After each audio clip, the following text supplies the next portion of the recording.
Hello बच्चों, क्या हाल चाल। सर हाल चाल ना पूछिए, हाल चाल बहुत खराब है।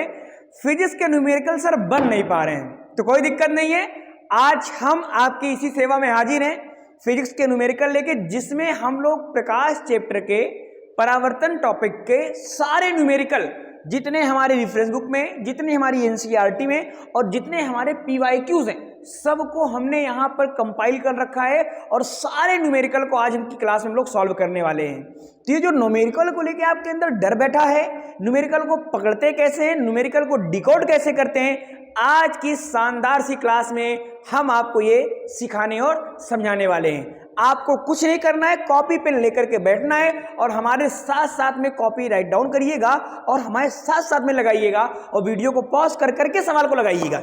चलिए, तो आज की प्यारी सी क्लास को हम लोग स्टार्ट करते हैं। लेकिन इस क्लास को स्टार्ट करने के पहले हमें कुछ बहुत इंपॉर्टेंट बातों को समझना पड़ेगा, कुछ जरूरी बातों को समझना पड़ेगा।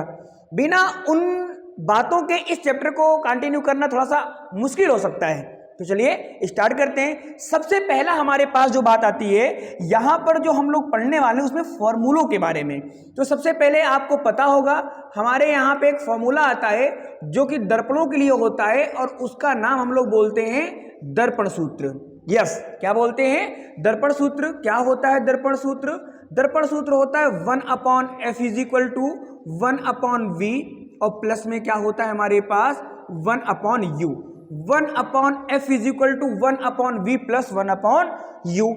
अब ये दर्पण सूत्र होता है हमारे पास। दर्पण तो तीन हमने पढ़े हैं, एक समतल दर्पण, एक अवतल दर्पण और एक गोलीय दर्पण। तो याद रखना मेरे नन्हे मुन्ने पार्टी कि जो हमारे पास सूत्र मैंने आपके सामने लिखा हुआ है, ये हमारे तीनों प्रकार के दर्पण में। सर तीनों प्रकार मतलब कौन कौन से?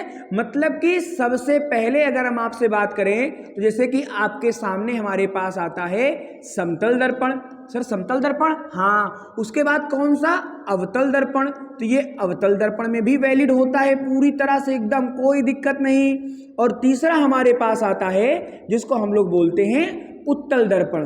तो हमारे पास समतल दर्पण में भी यूज होता है, अवतल दर्पण में भी और उत्तल दर्पण में भी यूज होता है। तो तीनों प्रकार के दर्पणों के लिए जो दर्पण सूत्र होता है वो सेम होता है। लेकिन सर यहां पर जो आपने लिखा है F U V, इनका मतलब क्या है? तो आज की क्लास में हम ये मान के चलते हैं कि हमारे सामने जितने भी बच्चे हैं, मेरे इस लेक्चर में, मेरी इस क्लास में जितने भी बच्चे हैं, उन्हों को दर्पण के सूत्र पर या दर्पण टॉपिक पर या परावर्तन पर बिल्कुल भी न्यूमेरिकल नहीं आता। तो ये वीडियो बिल्कुल आपके लिए और आपको बिल्कुल सही वीडियो मिली है, सही क्लास मिली है। बस आपको अपना धैर्य बना करके हमारे साथ में कंटिन्यू करना है। ओके, आ जाइए। तो सबसे पहले अगर हम यहाँ पर बात करें, जहां पर का मतलब ये जो हमारे पास चीजें लिखी गई हैं, यहाँ पे लिखा गया है F, यहाँ पे हमारे पास क्या लिखा गया है? यहाँ हमारे पास लिखा गया है U और यहाँ हमारे पास क्या लिखा गया है? V। तो इन तीनों के बारे में हम लोग बात करने वाले हैं। भैया जो हमारे पास F होता है ये आपके दर्पण की फोकस दूरी होती है। हाँ, जो F है वो क्या है? फोकस दूरी होती है, फोकल लेंथ इंग्लिश में बोलते हैं। जो U होता है इसको हम लोग बोलते हैं वस्तु की दूरी। क्या बोलते हैं? वस्तु की दूरी बोलते हैं। जो V होता है हमारे पास, इसको हम लोग क्या बोलते हैं? दर्पण से प्रतिबिंब की दूरी। तो ये हमारे पास हो जाएगा प्रतिबिंब की दूरी हो जाएगा। याद रखना ये तीनों चीजें अपने आप में बहुत ज्यादा इंपॉर्टेंट हैं। लेकिन हमारे पास जो सवाल आता है उसमें कई बार वस्तु नहीं देता, उसकी जगह पर बिंब दे देता है। तो अभी मैं इसी चार्ट पर, इसी में मैं आपको कुछ दो शब्द ऐसे समझाऊंगा जिनको बच्चे समझ ही नहीं पाते, सवाल में आता हुआ सवाल मिस कर देते हैं। तो कौन सी बात है, उसको समझने के लिए आपको जुड़ना चाहिए, कंटिन्यू लगे रहिएगा, सारी चीजें भी आपके सामने आने वाली हैं। तो ये तो हमारे पास हो गया दर्पण सूत्र। दर्पण सूत्र तो सबको आता है। प्रॉब्लम कहां होती है? प्रॉब्लम होती है कि माइनस में कौन होगा, प्लस में कौन होगा। कोई कभी प्लस हो जाता है, कोई कभी माइनस हो जाता है। तो अब जो हम आपको यहां पर बताने वाले हैं, इसमें हम ये समझाएंगे कौन कब प्लस होगा और कौन कब माइनस होगा। तो स्टार्ट करते हैं। सबसे पहले तो मैं आपको यहां पर यह समझाना चाहता हूं कि जो हमारे पास दर्पण होता है उसमें कौन कौन सी चीजें होती हैं। चलिए समझते हैं इस चीज को, बहुत ध्यानपूर्वक सुनिएगा ध्यान से। जैसे आपने दर्पण सूत्र पढ़ा, तो दर्पण सूत्र में चलिए सबसे पहले हमारे पास यहाँ पे हम लिखते हैं प्रतीक। प्रतीक का मतलब किससे डिनोट किया जाता है ना, जैसे फोकस दूरी को F से, तो उसका प्रतीक हो गया, तो यहाँ पे हमने लिखा प्रतीक। फिर उसके बाद हमने यहाँ पे लिखा कौन सा दर्पण, यहाँ पर हमने लिखा अवतल दर्पण, है ना। तो ये हमारे पास हो गया अवतल दर्पण। उसके बाद यहाँ पे हमारे पास कौन हो जाएगा, अगला वाला सबको पता होगा, उत्तल दर्पण, कॉन्वेक्स मिरर जिसे हम लोग इंग्लिश में बोलते हैं। चलिए समझते हैं। देखना भैया, यहाँ पर जो समथर आपने 2 दर्पण तो लिखे, आपने तीसरे का नाम क्यों नहीं लिखा? तो याद रखना मेरे नन्हे मुन्ने बच्चा लोग, इस 2 समतल दर्पण हमारे पास, ये सिलेबस में नहीं है। याद रखिएगा, ये सिलेबस में नहीं है, इससे कोई मतलब नहीं है, बस छोटी मोटी जानकारियां जो कि हमने आपको पहली क्लास में पूरे थ्योरी वाले पार्ट में डिलीवर कर रखी हैं। सोचिए 1 घंटे लगभग 47 मिनट क्लास हुई थी सिर्फ परावर्तन पर। यहाँ पर मतलब पूरा क्लास परावर्तन अपवर्तन 1.5 घंटे में खत्म हो जाता है, और हमने अगर सिर्फ परावर्तन को अगर 1 घंटे 47 मिनट में कवर किया है, तो आप इस बात को समझ सकते हैं कि उसमें कितनी मेहनत और कितना सारा कंटेंट पढ़ाया गया होगा। तो नाम तो था हेडशॉट, तो हेडशॉट क्यों पढ़ा? इसीलिए पढ़ा क्योंकि हम लोगों ने उसमें बहुत डिटेलिंग में चीज़ों को कवर किया है। ऐसा नहीं कि मतलब फटाफट आए और ऐसा स्लाइड सरकाते चले गए, ऐसे बोलते नहीं, एक चीज़ को मैंने लिखा समझाया, ताकि अगर मैं तो ये मानता हूँ कि हमारे सामने जो बच्चा है उसने अभी तक कुछ नहीं पढ़ा है, तो इसलिए आपको जरूर देखना चाहिए आराम से। चलिए खैर बात करते हैं यहाँ पे। तो प्रतीक में सबसे पहले अगर हम बात करें तो सबसे पहले मान लीजिए हमारे पास जैसे आ जाए F, और एक हमारे पास क्या होता है U, और एक हमारे पास क्या होता है V। ये 3 चीजें होती हैं। अब सुनिएगा ध्यान से मेरी बात को, ये 3 कब प्लस होंगे कब माइनस होंगे इनके बारे में बात करते हैं। तो भैया F का मतलब फोकस दूरी, और अवतल दर्पण की फोकस दूरी हमेशा क्या होती है, निगेटिव होती है। कैसे निगेटिव होती है सर? तो जरा यहाँ पे आपको मैं समझाना चाहूंगा। आपको जरा देखिए, ये जो मैंने यहाँ पे दर्पण बनाया समतल दर्पण है, तो दर्पण जिस तरफ झुका होता है ना उधर उसका फोकस होता है। तो यहाँ पे इसका क्या हो जाएगा, यहाँ पे इसका C हो जाएगा, इसके बीच में यहाँ पे इसका फोकस हो जाएगा, और यहाँ पे इसका ध्रुव हो जाएगा। और बाईं तरफ अगर इसका जो भी चीजें होती हैं वो सब क्या होती हैं, निगेटिव होती हैं। तो अवतल दर्पण का फोकस कहाँ होता है, बाईं तरफ, तो इसका मतलब इसकी फोकस दूरी क्या होगी, निगेटिव होगी। लेकिन जो हमारे पास उत्तल दर्पण होता है, इसकी जो फोकस दूरी होती है वो क्या होती है, वो पॉजिटिव होती है। सर आपको कैसे पता? अरे भैया हमने आपको पढ़ाया था वहां पे। सर आपने क्या पढ़ाया था, जरा देख लीजिए। हमने वहां पर आपको पढ़ाया था कि जो हमारे पास दर्पण होगा, अब इसका देखो कहाँ पे, दाईं तरफ है। तो अगर सब कुछ दाईं तरफ है, यहाँ हमारे पास फोकस दूरी, यहाँ हमारे पास सेंटर ऑफ कर्वेचर, सारी चीजें मतलब वक्रता केंद्र है, तो दाहिनी तरफ होने पर सब कुछ क्या होता है, पॉजिटिव, बाईं तरफ होने पर सब कुछ निगेटिव। इसीलिए अवतल दर्पण की फोकस दूरी निगेटिव होती है और उत्तल दर्पण की फोकस दूरी पॉजिटिव होती है।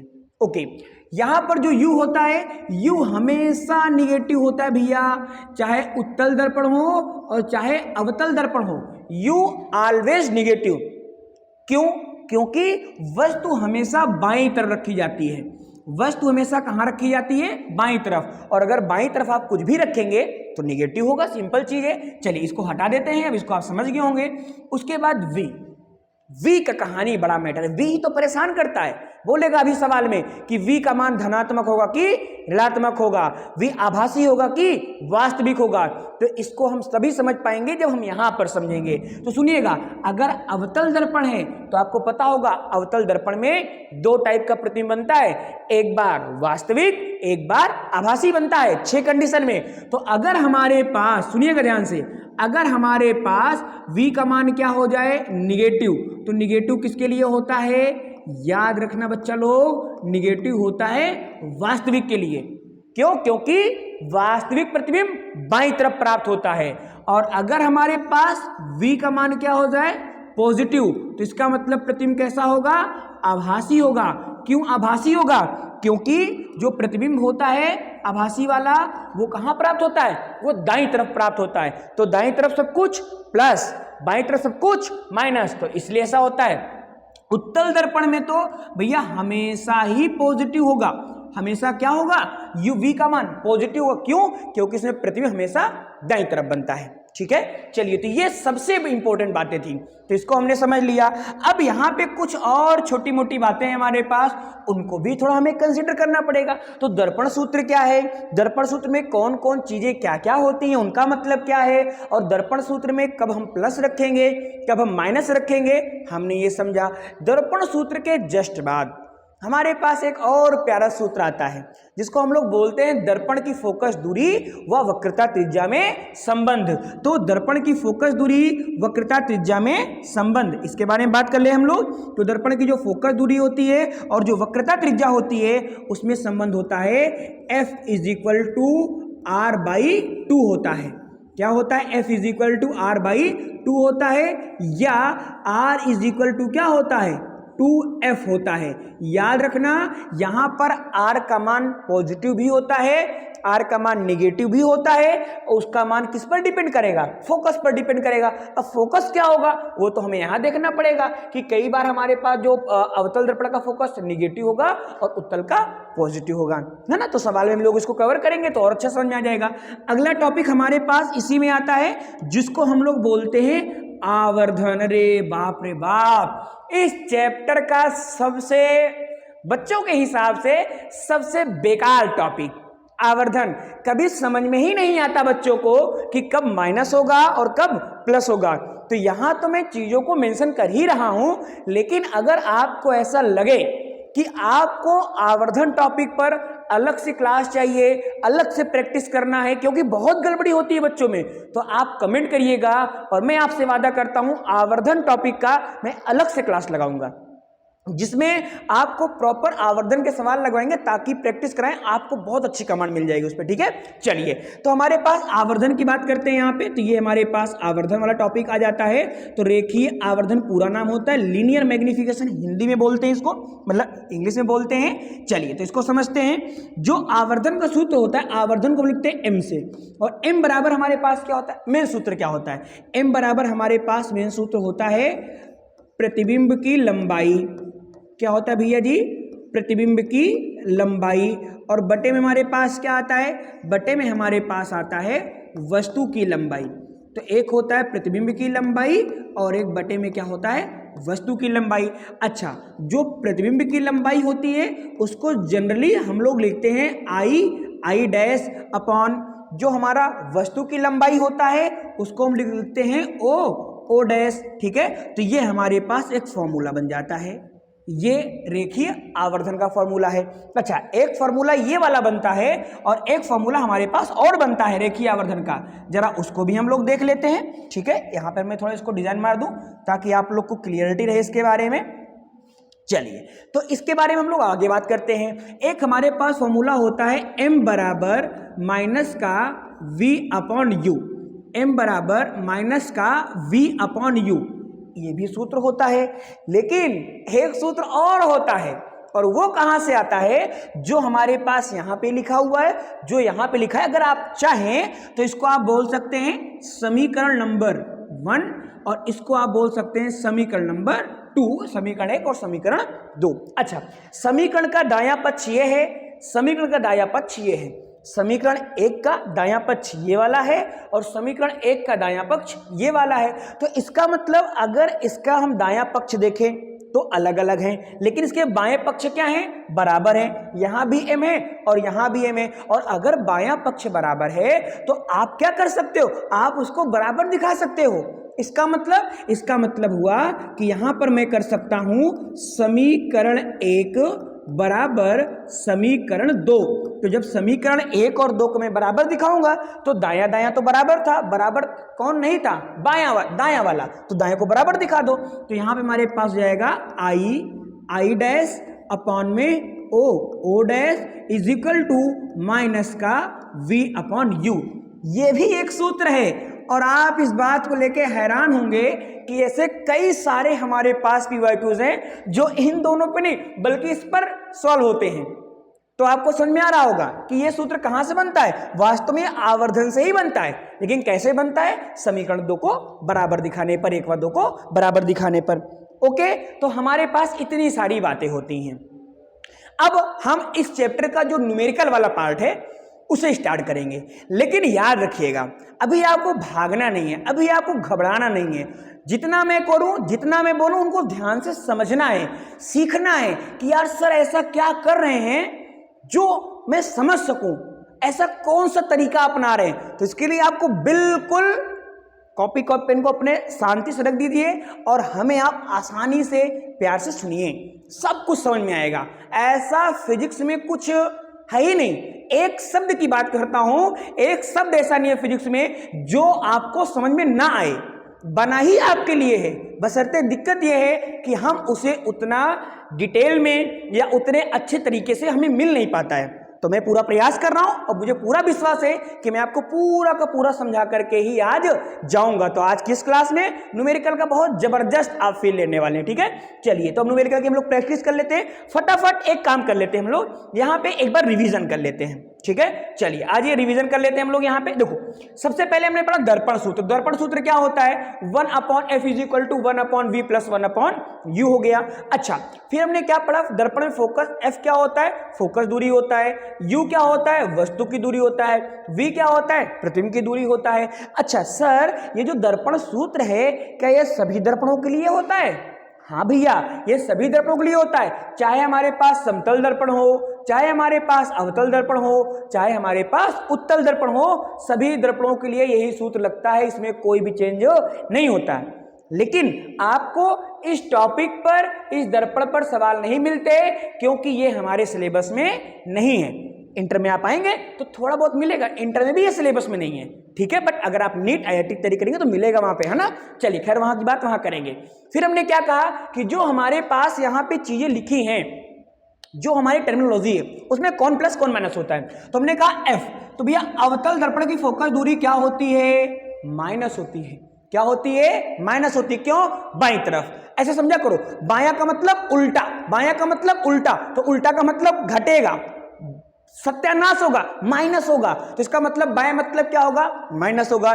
दायां का मतलब, अरे दाहिनी तरफ है, सही हाथों में, मतलब कि मान प्लस होगा। बायां का मतलब उल्टे हाथों में, मतलब मान घटेगा। हालांकि घटेगा, बढ़ेगा नहीं, लेकिन माइनस प्लस होगा, याद रखना। तो ये माइनस क्यों होता है? इसका मतलब बाईं तरफ। ये प्लस क्यों होता है? इसका मतलब दाईं तरफ। ये यहां पे माइनस है वास्तविक, मतलब बाईं तरफ। ये प्लस, इसका मतलब दाईं तरफ, है ना। बहुत अच्छी बात है। चलिए, तो फोकस दूरी हमारे पास क्या होती है? अवतल दर्पण की माइनस होती है, उत्तल दर्पण की प्लस होती है। u, अरे बाबू, u तो हमेशा माइनस होता है, उसके बारे में सोचना ही मत। क्यों? क्योंकि u हमेशा बाईं तरफ होता है। u हमेशा कहां होता है? बाईं तरफ होता है। क्यों होता है? बहुत डिटेल वाली चीजें हैं, इनके बारे में कभी हम आपसे डिटेल में बात करेंगे। बट अभी के लिए u क्या होता है? हमेशा माइनस होता है। खैर ठीक है। v माइनस भी हो सकता है और प्लस भी हो सकता है। जैसे हमारे पास अवतल दर्पण, अवतल दर्पण में प्रतिबिंब 6 कंडीशन बनता है, लेकिन 1 से लेके 5 तक वास्तविक बनता है, लेकिन 6वीं में आभासी बनता है। इसीलिए यहां पर एक तो हमारे पास वास्तविक है और एक क्या है? आभासी है। लेकिन जो हमारा उत्तल दर्पण होता है, उत्तल दर्पण में हमेशा आभासी बनता है, इसलिए वो क्या होता है? पॉजिटिव होता है। बाकी चीजें ये हमारे पास फोकस दूरी, वक्रता त्रिज्या में संबंध होता है, F = r/2, है ना। जो फोकस दूरी होती है वक्रता त्रिज्या की आधी होती है, या जो वक्रता त्रिज्या होती है फोकस दूरी की 2 गुनी होती है। तो ये सूत्र बन जाता है हमारे पास। तो यहाँ पे हमारे पास ये फोकस दूरी वक्रता त्रिज्या वाला बना हुआ है ना। और ये हमारे पास आवर्धन, तो आवर्धन क्या होता है? प्रतिबिंब की लंबाई और वस्तु की लंबाई का जो अनुपात होता है।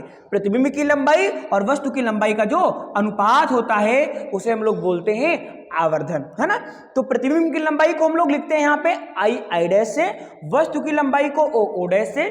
किसी किसी किताबों में HIHO लिखा होता है। तो H मतलब हाइट, I मतलब इमेज, H मतलब हाइट, O मतलब ऑब्जेक्ट। तो इसे मैं यहाँ पे लिखा O मतलब ऑब्जेक्ट, ऑब्जेक्ट मतलब वस्तु, इसलिए यहाँ पे O डैश लिखा जाता है।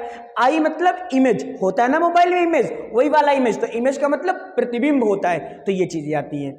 जब मैंने क्लास को स्टार्ट किया तभी मैंने आपको कहा था कि इस क्लास में हम लोग 2 ऐसे शब्दों को पकड़ने वाले हैं जो बड़े कंफ्यूजिंग होते हैं। बड़ा परेशान करते हैं बच्चों को। तो आइए इनके बारे में भी हम लोग थोड़ा थोड़ा बात कर लेते हैं कि वो ऐसे कौन से दो शब्द हैं जो बच्चों को इतना परेशान करके रख देते हैं भैया, है ना। तो इनके बारे में समझते हैं, यहीं पर छोटा सा यहीं पर समझ लेते हैं हम लोग बहुत आसान तरीके से, ये यहाँ पे, ठीक है। चलिए आ जाइए, देखिए हमारे पास जब हम लोग सवाल को लगाएंगे ना तो कुछ चीजें आएंगी, जैसे कि एक हमारे पास आता है, उसका नाम होता है बिंब। हाँ हाँ, उसका नाम क्या होता है, बिंब होता है। बच्चे यही ना समझ पाते हैं कि बिंब मतलब क्या होता है। तो याद रखना, बिंब मतलब कुछ नहीं होता, बिंब मतलब वही होता है, वस्तु। बिंब का मतलब वस्तु होता है। अच्छा, एक तो ये वाला पॉइंट हमारे पास आएगा, और एक कहीं कहीं पर हमारे पास लिखा होता है पर्दा। हाँ, तो बच्चों को लगता है कि अरे सर ये तो हमारे घर वाले पर्दे की बात कर रहा है, और मैं कैसे सवाल लगाऊं मेरे घर के पर्दे पर, तो मैंने सवाल ही नहीं लगाया है ना बाबू। वो घर के पर्दे की बात नहीं कर रहा है, यहां पर उस पर्दे का मतलब है स्क्रीन। स्क्रीन का मतलब जहां पर इमेज बनेगा। बोलेगा पर्दा कहां पर रखें, तो पर्दा वहीं पर होगा जहां पर प्रतिबिंब होगा। तो याद रखिएगा, तो पर्दा का मतलब यहां पे क्या होता है, पर्दा का मतलब यहां पे होता है कि जहां पर प्रतिबिंब बनेगा। इसका मतलब ये हमारे पास जाता है, इसको हम लोग इंग्लिश में क्या बोलते हैं, स्क्रीन बोलते हैं, और वस्तु को इंग्लिश में क्या बोलते हैं, ऑब्जेक्ट बोलते हैं। ओके, तो ये हमारे पास चीजें होती हैं। आई होप आपको ये सारी बातें समझ में आई होंगी। खैर, इसको हम बड़ा करके भी लिख सकते हैं, जिससे कि आपको किसी प्रकार की कोई दिक्कत ना आए, है ना। चलिए यहाँ पे इसको सेट कर देते हैं फट से। चलिए ठीक है, ओके। अब आगे चलते हैं, आगे हमारे पास आ चुका है सबसे पहला सवाल हमारे पास एनसीईआरटी का ही मैंने उठाया है। मैंने आपसे कहा था ना, एनसीईआरटी के सवाल हैं, एग्जाम्पल्स हैं, हमारे पास पीवाईक्यूज हैं, रेफरेंस बुक है, सब कुछ हमने इसमें ऐड ऑन किया हुआ है ना। तो बड़ा मजा आने वाला। खैर चलिए स्टार्ट करते हैं। हमारे पास जब भी आप सवाल को पढ़ेंगे, सवाल में आपको कुछ बातों को हाईलाइट करते हुए चलना है।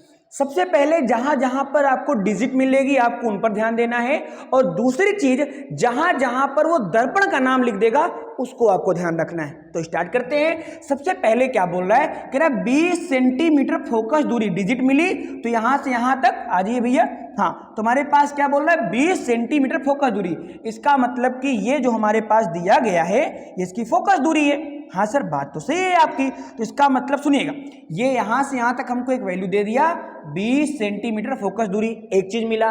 फिर कह रहा है दर्पण कौन सा है, अवतल दर्पण, तो एक बात मिली कि सामने एक वस्तु 10 सेंटीमीटर दूरी पर रखी है। तो यहां पे हमें क्या बोल रहा है, एक वस्तु कहां पे रखी है, 10 सेंटीमीटर पे रखी है। तो कह रहा है कि प्रतिबिंब की स्थिति क्या होगी, मतलब प्रतिबिंब कहां पर बनेगा। सवाल को आप तभी लगा पाएंगे जब आपको सवाल समझ में आएगा, और सवाल को समझने का मतलब कि सवाल में क्या क्या दिया है, क्या क्या निकालना है, यही सवाल को समझना होता है। और जब हमें पता हो जाए क्या दिया है क्या निकालना है, तो हम उनके बीच में याद करते हैं कि हमने कौन सा ऐसा फॉर्मूला पढ़ा था, कौन सा ऐसा सूत्र पढ़ा था, तो उसी के बारे में बात करेंगे। चलिए, सबसे पहले कह रहा है 20 सेंटीमीटर फोकस दूरी।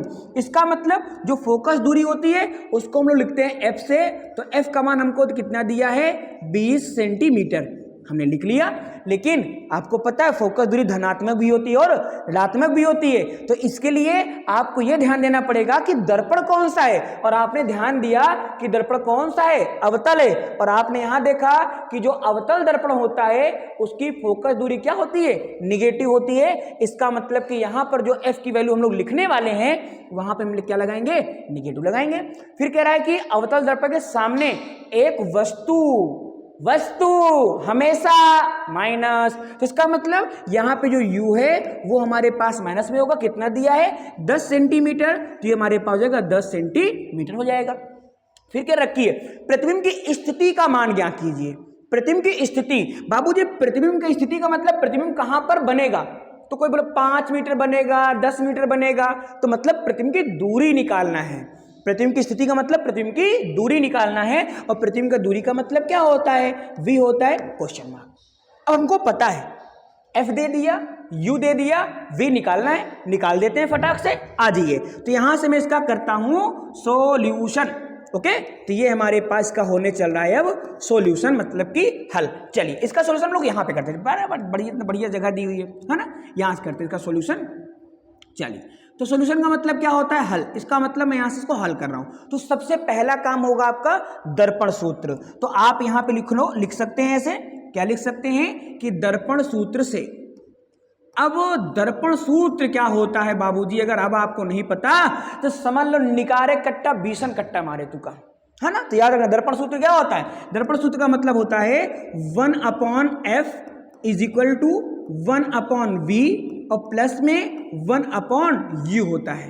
तो ये हमारे पास कौन सूत्र होता है, दर्पण सूत्र होता है, मिरर फार्मूला होता है। अच्छा 1/f, तो चलिए 1/f के बारे में बात कर लेते हैं हम लोग। f का मान कितना है, -20, तो हो जाएगा 1/f की वैल्यू -20 हमने रख दिया।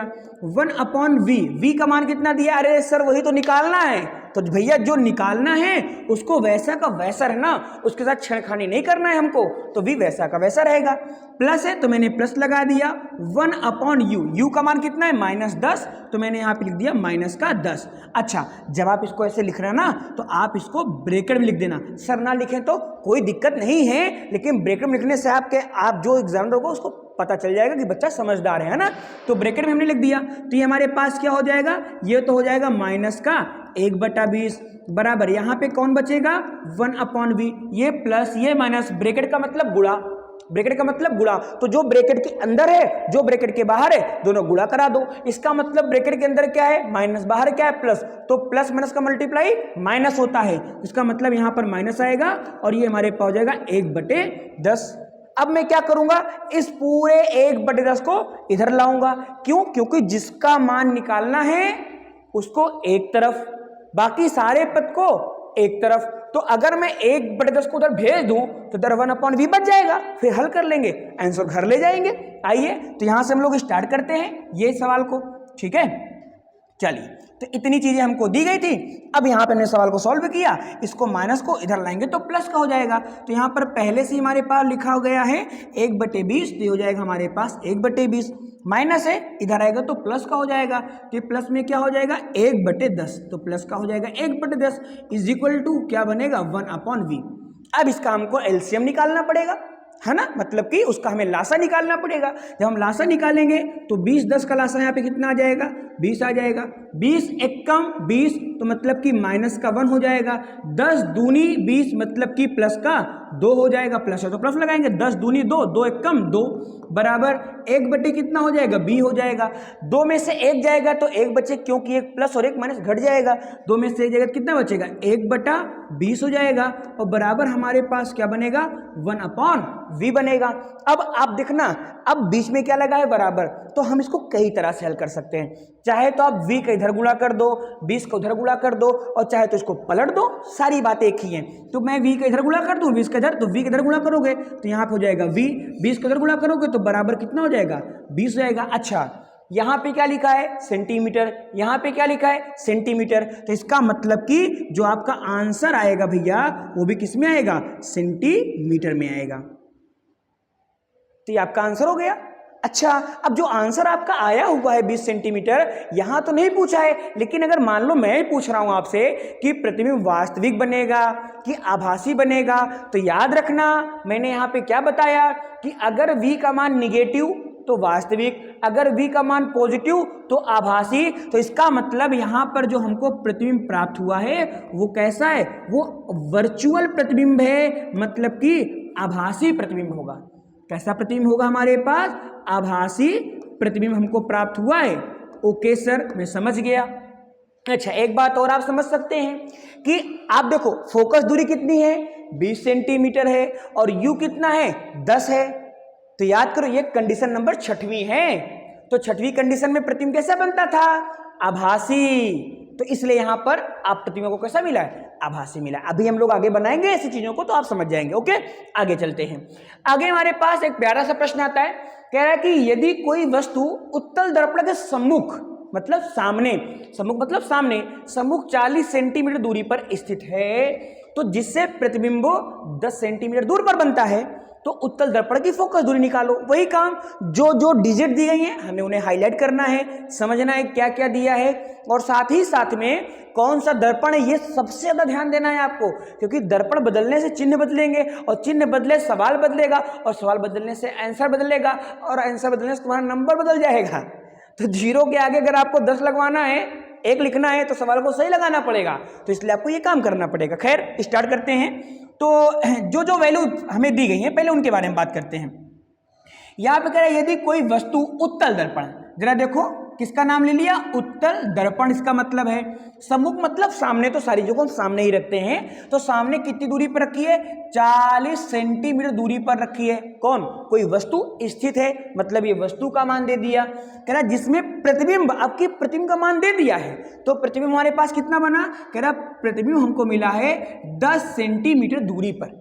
प्रतिबिंब कहां पर मिला, 10 सेंटीमीटर दूरी पर, तो प्रतिबिंब हो गया। तो कह रहा उत्तल दर्पण की क्या निकालिए, फोकस दूरी निकालिए। चलिए कह रहा उत्तल दर्पण, तो दर्पण हमारे पास उत्तल है, 40 सेंटीमीटर दूरी पर वस्तु है, तो इसका मतलब कि U का मान हमको यहां पे दिया है 40 सेंटीमीटर, प्लस में दिया है लेकिन हमने माइनस में लिखा क्योंकि वस्तु की दूरी हमेशा माइनस में होती है, क्योंकि वो बाईं तरफ होता है। ओके, फिर कह रहा है कि जिसमें प्रतिबिंब 10 सेंटीमीटर दूरी पर बनता है, तो प्रतिबिंब 10 सेंटीमीटर दूरी पर बनता है, तो इसका मतलब V का मान है कितना हो जाएगा, 10 सेंटीमीटर। अब देखो 10 सेंटीमीटर, अब हमें यहां यही समझना पड़ेगा कि V का मान प्लस रखेंगे कि माइनस। तो आपने पढ़ा है उत्तल दर्पण में टोटल 2 कंडीशन होती है, और उन 2 कंडीशन में हर बार प्रतिबिंब आभासी तो बनता है, और अगर प्रतिबिंब आभासी बनेगा तो V का मान प्लस आएगा, अगर प्रतिबिंब आभासी बनेगा तो V का मान क्या आता है, प्लस, और अगर उत्तल दर्पण है तो ये तो हमेशा ही प्लस होता है। तो कहने का क्या ही मतलब, क्या ही डर है ना। चलिए तो यहाँ पे V का मान 10 हमने रख दिया। फिर हमको निकालना क्या है, फोकस दूरी, तो F is equal to question mark. तो यहाँ से मैं इसका करूँगा सॉल्यूशन। चलिए स्टार्ट कर देते हैं। ओके, तो ये हमारे पास का हो जाएगा यहाँ से सॉल्यूशन, तो SOL, और यहाँ पे मैं लगाता हूँ N, इसका मतलब सॉल्यूशन होता है। तो दर्पण सूत्र लगाएंगे हम लोग, है ना, कोई दिक्कत नहीं है। तो आप यहाँ पर बहुत प्यार से लिखिए दर्पण सूत्र से। चलिए तो हमने क्या लिखा, दर्पण सूत्र से। क्या होता है दर्पण सूत्र, दर्पण सूत्र होता है 1/F is equal to 1/V, और प्लस क्या होता है 1/U। तो ये हमारे पास हो गया मिरर फॉर्मूला, दर्पण सूत्र हो गया। जो जो दिया है उसको रखो, जो निकालना है उसको निकाल दो, बात खत्म। F का मान निकालना है तो F से छेड़खानी नको करने का, 1/V। तो V की वैल्यू कितनी है, V की वैल्यू है 10 प्लस का, तो यहाँ पे हमारे पास क्या आएगा, ये 10 आ जाएगा, है ना। तो ये हमारे पास हो जाएगा 10, तो यहाँ पे हमारे पास हो गया 10, प्लस है, प्लस लगा दीजिए 1/U। U का मान कितना है, माइनस का 40 है, तो यहाँ पे आप लिखेंगे माइनस का 40, बबुआ लगाएंगे ब्रैकेट, क्योंकि एग्जामिनर की निगाहों में अच्छा बनना है, उसका अपना इंप्रेशन से उसको एकदम खुश कर देना है, तो माइनस लगाएंगे क्योंकि गुणा करना है अभी हमको, है ना। ठीक है, तो यहाँ पे मैं कैसे इसका पार्टीशन कर देता हूँ। अच्छा, अब यही से मैं थोड़ा इसको सॉल्व भी कर सकता हूँ। तो यहाँ पे हमारे पास ये आ जाएगा 1/F इज इक्वल टू 1/ आ जाएगा हमारे पास 10, प्लस माइनस मतलब माइनस, तो हो जाएगा हमारे पास 1/-40। इसको मैं सॉल्व कर सकता हूँ, कैसे, एलसीएम लेकर के। जब मैं 40 और 10 का एलसीएम निकालूंगा तो 40 आएगा। देखो भैया, आपको एलसीएम आना चाहिए, अगर आपको एलसीएम नहीं आता तो आज ही गोविंद सर जी ने एलसीएम की क्लास, रियल नंबर, आपके यहाँ पे एक चैप्टर ना, तो वहाँ पे उन्होंने रियल नंबर, रेशनल नंबर, तो उस पर उन्होंने बताया है, तो आप उनकी क्लास जरूर देखिए, बहुत मेहनत से बहुत बेहतरीन तरीके पढ़ाते हैं गोविंद सर। एक बार आप क्लास लेके देखिए गोविंद सर की, मजा ना आ जाए तो आप बताइएगा, बहुत बेहतरीन क्लास पढ़ाते हैं भाई हमारे। चलिए, तो हमारे पास ये हुआ। अब हम क्या कर सकते हैं, इसका एलसीएम निकालेंगे। जब आप इसका एलसीएम निकालोगे तो 1/F इधर है, इसको आप 1/F रहने दीजिए। यहाँ पे हमारे पास 10, 40 का एलसीएम निकालेंगे तो ये हो जाएगा हमारे पास 40, 10 चौक 40, 4 बार 4 एक कम 4, तो यहाँ पे आ जाएगा हमारे पास 4, माइनस है, माइनस लगा दो, 40 एक कम 40, तो 1 एक कम 1 हो जाएगा। यहाँ पे आएगा हमारे पास 1/F इज इक्वल टू 4 में से 1 गवा 3 बटे कितना बचा 40, तो 3/40। F का पलटा मार दो, F का पलटा मार दो, तो जब F को पलटेंगे तो ये हो जाएगा हमारे पास F/1। अरे ऊपर 1 है तो बटे में 1 आएगा, इतने तो पढ़े लिखे हैं हम लोग कि बटे में 1 लगाने से कोई मतलब नहीं है, इसलिए हम लोग नहीं लगाएंगे। इसको पलटेंगे तो सिंपल सी बात, ये पलट जाएगा और ये कितना हो जाएगा 40/3 आ जाएगा। इसको डिवाइड करेंगे, चलिए करके देखते हैं। F इज इक्वल टू 3 एक कम 3, अब 3 का पहाड़ा आपको पढ़ना है, तो 11 तिहाई 33, तो एक एक करके काट लेते हैं। 3 एक कम 3, तो 4 में से 3 गए 10 हो गया, 3 त्रिका 9, 10 में से 9 गया 1 हो गया, फिर 3 त्रिका 9, 3 त्रिका 9, तो कुछ इसका आंसर आएगा 13.33 मात्रक सेंटीमीटर सेंटीमीटर, तो यहां पर ही मात्रक क्या आएगा, सेंटीमीटर आएगा। देखिए हमको पता ही नहीं था कि f का मान प्लस आएगा कि माइनस आएगा, और यहां पर f का मान प्लस आया और आना भी चाहिए था। क्यों आना चाहिए था? क्योंकि भैया दर्पण कौन सा है, उत्तल, और उत्तल दर्पण की फोकस दूरी क्या होती है, प्लस होती है ना। हमने आपको पहली स्लाइड में बता रखा है, आप देख लीजिएगा। ओके चलिए आगे चलते हैं। आगे हमारे पास सवाल आता है, बड़ा प्यारा सवाल है, ओहो ऑप्शनल है भाई, ऑप्शनल है ना। और ये देखो 2022 में, बताओ ऑप्शनल भी 2022 में आ चुका है, वो भी न्यूमेरिकल।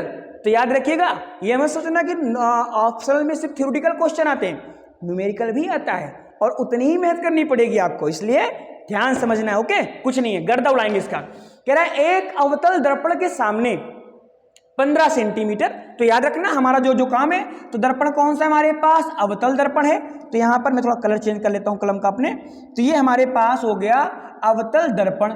चलिए ठीक, अवतल दर्पण के सामने 15 सेंटीमीटर दूरी पर एक क्या रखी है, वस्तु रखी है। यदि दर्पण की फोकस दूरी कितनी भैया, 30 सेंटीमीटर, तो प्रतिबिंब की क्या निकालना है, स्थिति, ओहो प्रकृति ज्ञात करना है। प्रकृति मतलब क्या होता है, प्रकृति मतलब होता है नेचर। नेचर का मतलब कि वो कैसा है, कैसा है का मतलब वास्तविक है या आभासी है। तो अगर आपसे कहीं पर सवाल में बोले कि प्रतिबिंब की प्रकृति ज्ञात करिए, तो इसका मतलब वो वास्तविक है या आभासी है, हमें ये फाइंड आउट करना है। ओके चलिए स्टार्ट करते हैं। तो यहाँ पे हमारे पास सबसे पहले तो हमें स्थिति ही निकालना पड़ेगा, स्थिति बिना निकाले हम वहाँ पहुँच ही नहीं सकते। तो देखते हैं कौन वहाँ से इसमें सही है। सबसे पहले जो दिया है, दर्पण कौन सा है, अवतल, तो अवतल दर्पण में कह रहा है 15 सेंटीमीटर दूरी पर एक वस्तु, इसका मतलब है u का मान हो गया, और u का मान का मतलब आप लोग को पता ही होगा, u का मतलब क्या हुआ, माइनस का होता है, और ये हो जाएगा हमारे पास माइनस का 15 सेंटीमीटर हो जाएगा। फिर कह रहा है यदि दर्पण की फोकस दूरी मतलब स्मॉल f, तो फोकस दूरी को स्मॉल f से लिखा जाता है, 30 सेंटीमीटर है, तो 30 सेंटीमीटर है। लेकिन याद रखना मेरा बच्चा पार्टी, ये जो अवतल दर्पण होता है, इसकी जो फोकस दूरी होती भैया वो क्या होती है, निगेटिव होती है। तो इसका मतलब यहाँ पे हम क्या लगाएंगे, निगेटिव लगाएंगे। कह रहा है तो प्रतिबिंब की स्थिति, स्थिति मतलब कहां पर बनेगा, तो दूरी तो बताएंगे ना कि प्रतिबिंब कहां पर बनेगा। तो इसका मतलब हमको क्या निकालना है, हमको v की वैल्यू फाइंड आउट करनी है, और कह रहा है उसकी प्रकृति भी बताना है। तो प्रकृति बताना है तो यहां पर आप ऐसे करके ऐसे करके ऐसे करके और ऐसे करके क्वेश्चन मार्क लगा देना, तो हमें पता तो रहेगा ना कि हमें क्या क्या फाइंड। अब आपको सवाल पढ़ने की कोई जरूरत नहीं है, अब सवाल को सॉल्व करना है। चलिए तो इसको हम सॉल्व करते हैं, वही अपना बढ़िया प्यारा सा अंदाज है ना, सॉल्यूशन यहाँ पे डालेंगे और यहाँ से हम इसको सॉल्व करेंगे। ओके तो ये हमारे पास हो गया इसका सॉल्यूशन। स्टार्ट करते हैं यहाँ से। सबसे पहले एफ यू वी वाला है, तो इसका मतलब यू वी एफ में संबंध का सूत्र लगाएंगे, बोले दर्पण सूत्र लगाएंगे हम लोग। तो यहाँ पर हम लिखेंगे दर्पण सूत्र से, ये सब लिखा करिए आप लोग। कहाँ से भैया लगा रहे हैं हम लोग, दर्पण सूत्र से। क्या होता है दर्पण सूत्र, दर्पण सूत्र होता है sir 1/f is equal to 1/v और प्लस का 1/u होता है, यही होता है सर। अरे बाबूजी बिल्कुल ही होता है। तो हमारे पास दर्पण सूत्र हो गया, ठीक है। इसका थोड़ा कलर चेंज कर लेते हैं हम लोग। अब दर्पण सूत्र आ गया, जो दिया उसको रखो, 1/f। 1/f का मतलब f का मान कितना है, माइनस का 30, तो हो जाएगा हमारे पास माइनस का 30 बराबर v का मान कितना है, ओहो v तो निकालना है, तो हो जाएगा हमारे पास 1/v, प्लस है तो प्लस लगा दीजिए 1/u। u का मतलब वस्तु, माइनस का 15 ठीक है, माइनस ठीक है, लेकिन ब्रैकेट लगाना जरूरी है, ब्रैकेट लगाना जरूरी है। जैसे कि कोरोना टाइम पे मास्क लगाना जरूरी था, वैसे दर्पण के सूत्र में ब्रैकेट लगाना जरूरी है। ओके चलिए तो यहाँ पे हम लोग करेंगे इसको, तो ये हो जाएगा हमारे पास माइनस का 1/30 इज इक्वल टू 1/ हमारे पास जाएगा v। भैया ये प्लस ये माइनस, तो प्लस माइनस माइनस जाएगा, यहाँ पे आएगा 1/15 आ जाएगा। बहुत बढ़िया सर, बहुत बढ़िया सर, वाह सर कितना बढ़िया पढ़ाते हो आप। ओहो ये सब नहीं बोलना है, ये सब बातें आपको कमेंट में करनी है। क्लास आपको कैसी लगी है, क्लास आपको अच्छी लगी कि नहीं लगी, कोई प्रॉब्लम क्लास में, कोई दिक्कत है तो आप कमेंट कर दिया करें। हम लोग बहुत एक्टिव रहते हैं, मान सर, गोविंद सर, सागर सर, अनुराग सर, और हम सबसे ज़्यादा एक्टिव होने वाले हमारे एक भाई हैं, उनका नाम है शशांक। शशांक भाई को आपने भी देखा नहीं होगा, क्योंकि वो इस टीम के बैक वाले हिस्से हैं। जैसे होती ना, जैसे अभी आप हमें क्या देख रहे हो, अभी आपको विनय सर का चेहरा दिख रहा है, हाथ दिख रहा है, शरीर दिख रहा है, लेकिन विनय सर किस वजह से यहाँ पे खड़े हैं वो अब कौन दिख रहा है, और वो हमारी क्या है, बैकबोन। तो जैसे अपनी कैरियर एकेडमी टीम में आप इस कैमरे के पीछे, इस अपने फोन के, लैपटॉप के, टैबलेट के, कंप्यूटर के पीछे स्क्रीन पर जो आप देखते हैं अपने 5-6 टीचर जो भी आपके यहाँ पे हैं, तो वो सिर्फ उतना स्टाफ नहीं है, उसके पीछे भी हमारी एक टीम है, हमारे एक साथी हैं, और भी लोग हैं। लेकिन मैं उन्हीं का नाम इसलिए ले रहा हूँ क्योंकि जितनी पीपीटी आपको मिल रही है ना, पढ़ाने तो हम आते हैं, लेकिन ये पीपीटी कैसे दिखेगी, क्लास का शेड्यूल कैसे होगा, वीडियो का लेक्चर कैसे जा रहा है, क्या टाइमिंग होना चाहिए प्रॉपर फ्रेम में, सब कुछ आपके शशांक भैया देखते हैं, है ना। तो इसलिए हम आपको ये बातें बता रहे हैं कि अगर आप करिएगा तो उनका भी थोड़ा थैंक यू उनको भी बोलिएगा। ओके, चलिए, तो ये हमारे पास हो गया। अब इसको हम लोग आगे करते हैं। हमारा मेन काम जिसका मान निकालना है उसको एक तरफ, बाकी सारे पद को एक तरफ। तो इस वाले पद को पूरा इधर लाएंगे, तो हो जाएगा हमारे पास माइनस का 1/30, माइनस का इधर आएगा तो प्लस का, और ये हो जाएगा हमारे पास प्लस का 1/15 हो जाएगा। ये वहां पे क्या बचेगा, यहाँ पर बचेगा हमारे पास 1/v। सॉल्व करेंगे भैया, एलसीएम इसका 30 आएगा हमारे पास, तो 30 एकम 30, इसका मतलब -1 हो जाएगा, प्लस है तो प्लस लगा दो, 15 दूनी 30, 2 एकम 2 हो जाएगा, बराबर यहाँ पर हमारे पास बचेगा, क्या बचेगा, बराबर में हमारे पास बचेगा 1/v। सॉल्व करेंगे, 2 में से 1 जाएगा, कितना बचेगा, 1 बचेगा, तो हो जाएगा हमारे पास 1/30, तो 1/30 बराबर का 1/v, तो ये 1/v हो जाएगा।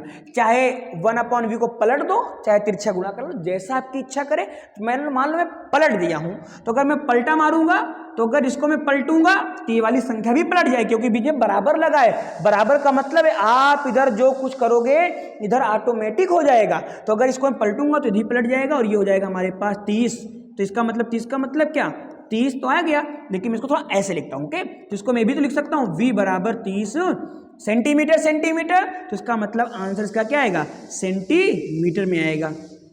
अच्छा, अगर सेंटीमीटर में आ रहा है तो कह रहा है कि बताओ प्रकृति कैसी बनेगी, मतलब आभासी बनेगा कि वास्तविक बनेगा। जरा देखिए हमारे पास आंसर नंबर कौन सी है भैया, आंसर नंबर हमारे पास ए सही है।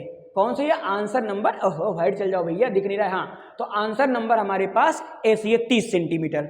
ओके, कह रहा है प्रकृति कैसी, यहाँ पे तो नहीं दिया है, बट प्रकृति हमारे पास कैसी बनेगी, उसकी प्रकृति यहाँ पे हमारे पास बनेगी आभासी बनेगी। आभासी सर आपको कैसे पता, सर आपने डायग्राम भी नहीं बनाया, तो डायग्राम बनने की आवश्यकता ना है मुन्ना, v का मान प्लस में आया मतलब आभासी होगा।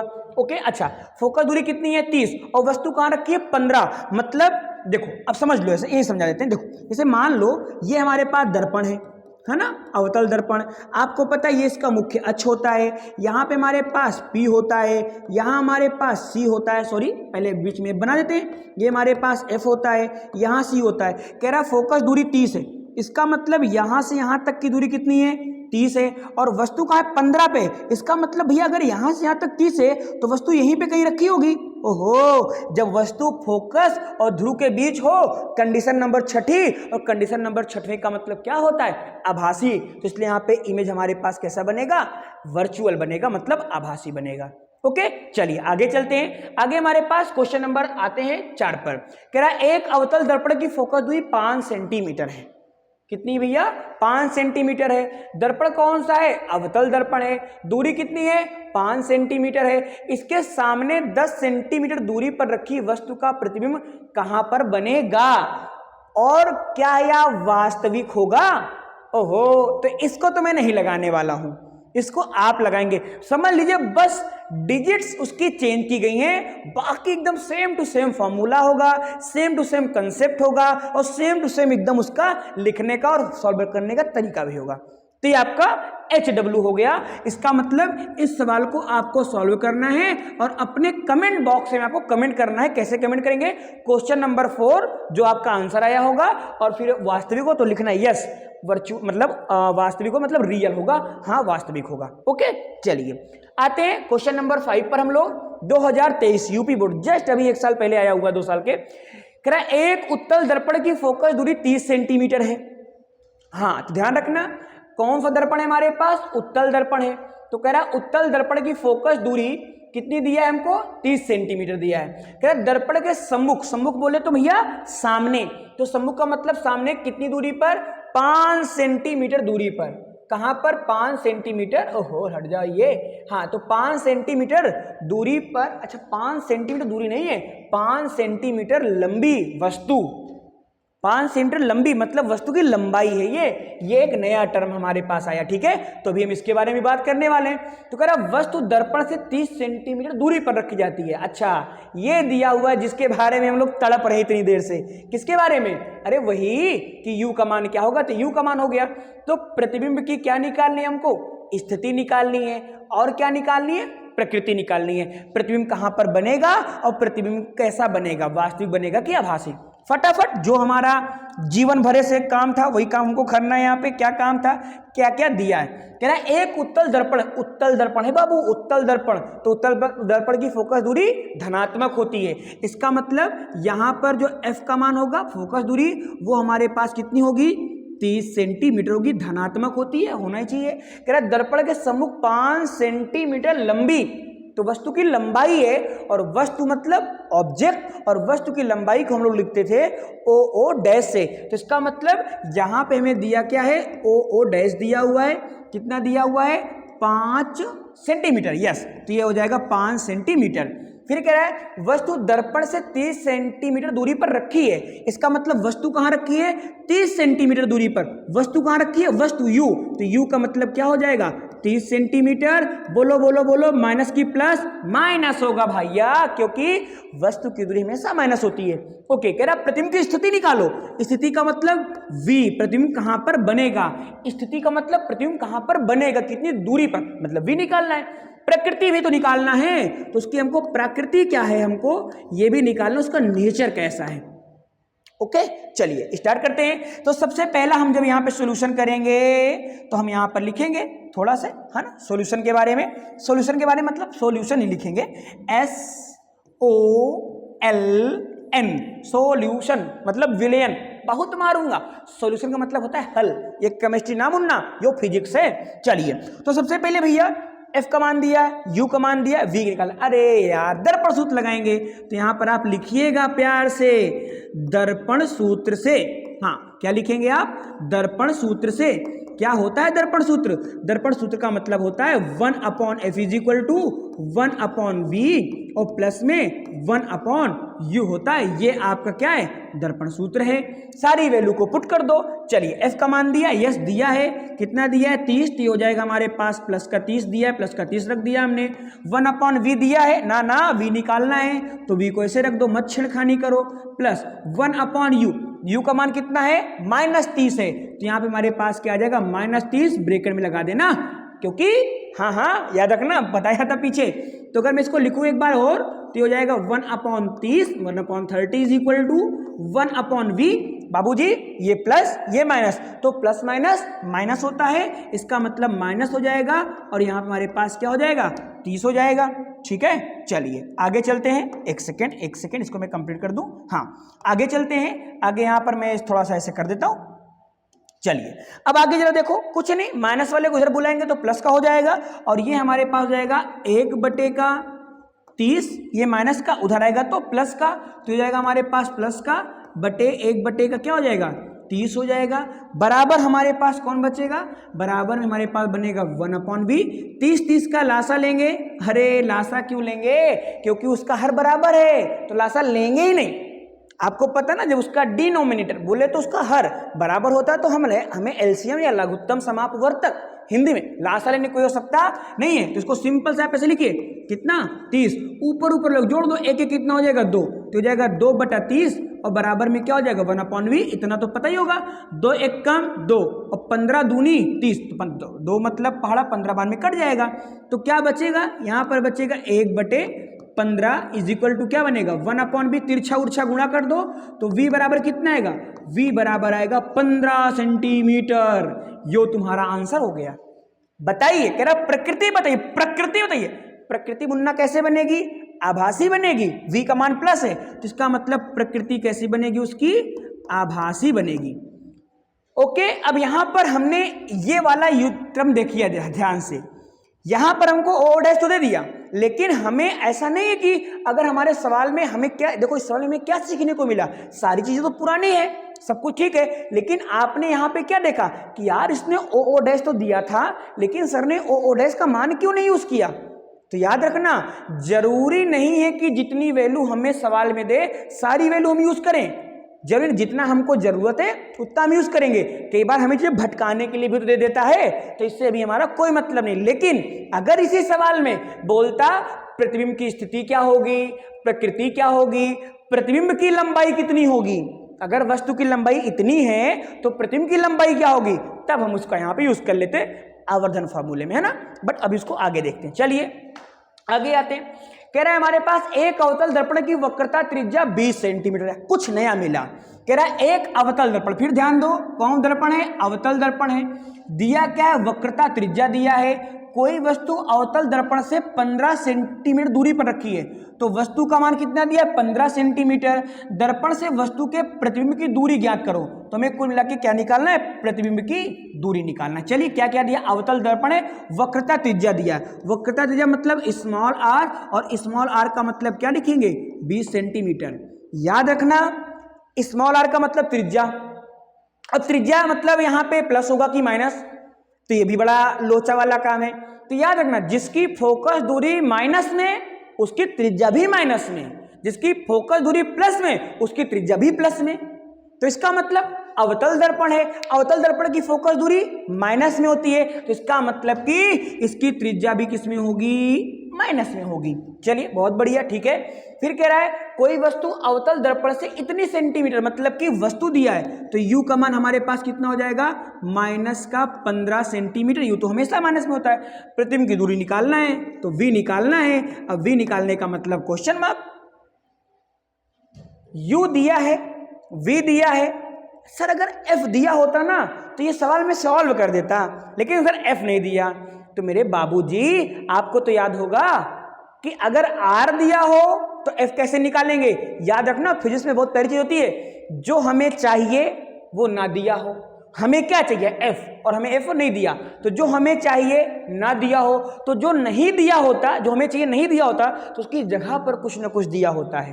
तो जो दिया होता है, जो चाहिए, उसके बीच में एक ब्रिज होता है, एक संबंध होता है, एक रिलेशन होता है। हमें उस रिलेशन को पता होना चाहिए, और वही तो रिलेशन होता है फोकस दूरी वक्रता त्रिज्या में संबंध का। तो वही चीज तो हम लगाए, relation between focus length and क्या नाम से, रेडियस ऑफ स्फीयर, मतलब कि जो हमारे पास दर्पण था। ओके चलिए सॉल्व करते हैं। तो यहाँ पे हमारे पास थोड़ा इसके मैं लाइनिंग खींच देता हूँ, तो ये हमारे पास होगी इसकी लाइनिंग। चलिए तो हम यहाँ पे सबसे पहले करेंगे इसका सॉल्यूशन। ओके सॉरी हाँ, तो यहाँ पे इसका हम क्या करेंगे, सॉल्यूशन करते हैं। सॉल्यूशन में सबसे पहले हमको f निकालना पड़ेगा, है ना। तो हम यहाँ पे लगाएंगे दर्पण की, या डायरेक्ट आप लिख सकते हो क्या, कि फोकस दूरी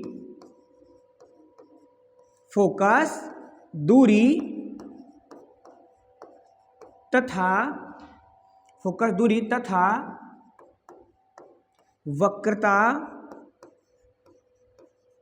त्रिज्या में संबंध। हाँ, फोकस दूरी तथा वक्रता त्रिज्या में संबंध बोले तो relation between focal length and क्या नाम से, रेडियस ऑफ कर्वेचर। तो उसके बीच में क्या संबंध होता है, सबको पता है यार, छोटे छोटे बच्चों को भी पता है। F is equal to r/2, क्या होता है, F is equal to r/2।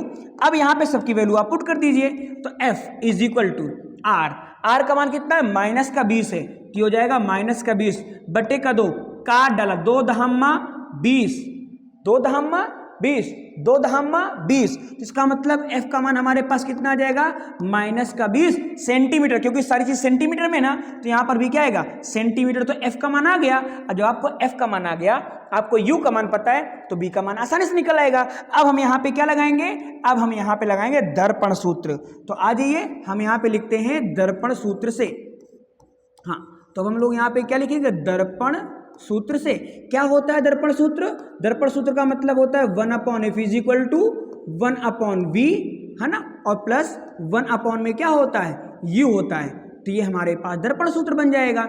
f की वैल्यू हमारे पास कितनी है, ये -20, तो यहाँ पे रखेंगे 1/-20 यहाँ से, उसके बाद इक्वल टू ठीक है, इसको थोड़ा सा एक्सेस कर देता हूँ, होल हजो हटो हटो ये, तो 1/20 is equal to 1/v, v का मान कितना है हमारे पास, ओ हो वही तो निकालना है, उसको ना मुन्ना ना, उसको नहीं छेड़ना है, प्लस 1/u, u का मान कितना है माइनस का 15, आपको पता है -15 लिखेंगे बट ब्रैकेट में लिखेंगे, ब्रैकेट का मतलब गुणा, तो अंदर बाहर का गुणा कर देंगे, तो प्लस माइनस का गुणा कर देंगे, तो प्लस माइनस क्या हो जाएगा माइनस, तो हो जाएगा माइनस का 1/20 is equal to 1/v plus minus minus, तो ये क्या बचेगा 1 हमारे पास 15 बचेगा। अच्छा माइनस का है इधर बुलाएंगे तो प्लस का बन जाएगा, तो इसका मतलब बनेगा माइनस का 1/20 माइनस का बराबर के इधर बुलाएंगे तो क्या हो जाएगा प्लस का, और ये बनेगा 1/15 इज इक्वल टू हमारे पास यहाँ पर बनेगा 1/v। अच्छा अभी मेरे पास चीजें सॉल्व नहीं हुई हैं, अभी तो बहुत क्रियाकलाप बाकी है, तो यहाँ पर इसको मैं कंटिन्यू कर लेता हूँ, ठीक है, छोटी स्पेयर इस जगह में, आई होप आपको दिख रहा होगा, तो यहाँ पे हम कंटिन्यू करते हैं। अच्छा देखो 20-15 का लासा कितना आएगा बताइए जरा, कितना आएगा, इसका लासा हम लोग लिखते हैं 60, 20 तिहाई 60, 15 चौको 60, तो इसका लासा हम लोग कितना लिख सकते हैं 60, तो यहाँ पे हमारे पास इसका एलसीएम आ जाएगा 60 इज इक्वल टू यहाँ पर हमारे पास बचेगा 1/v। चलिए देखते हैं जरा इसको ध्यान से, ठीक है, देखिए लासा 60 आया तो 20 तिहां 60, 3 बार जाएगा 3 एक कम 3, तो यहाँ पे आएगा माइनस का हमारे पास 3, प्लस है तो प्लस लगा दीजिए, 15 चौको 60, तो यह आ जाएगा 4, 4 में 3 जाएगा 1, तो यहाँ पे आएगा 1/60 इज इक्वल टू 1/v।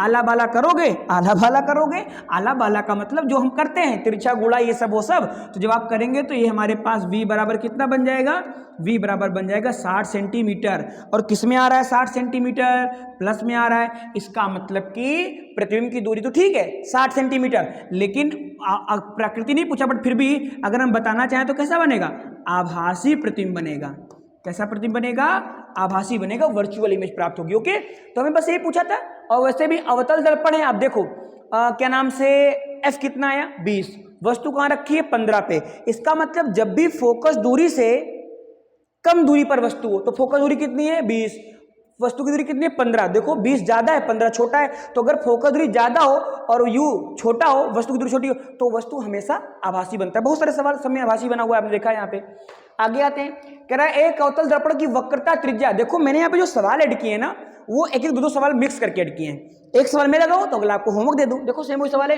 कह रहा है कि एक अवतल दर्पण की वक्रता त्रिज्या 40 सेंटीमीटर है, तो दर्पण कैसा है अवतल, वक्रता त्रिज्या कैसी है 40, और 4 सेंटीमीटर लंबी एक वस्तु दर्पण 30 सेंटीमीटर दूरी पर रखी है, प्रतिबिंब की स्थिति निकालना है। अरे भाई सब दिया है, सब कुछ दिया है, जैसा सवाल वैसा ये करना है, तो इसलिए मैं इसको स्किप कर रहा हूं, और ये वाला जो सवाल है आपके लिए ये आपका क्या कहलाएगा HW कहलाएगा, तो इसको आपको सॉल्व करना है। ओके, और आंसर अपना कमेंट करना है, आपको याद रखिएगा इस बात को।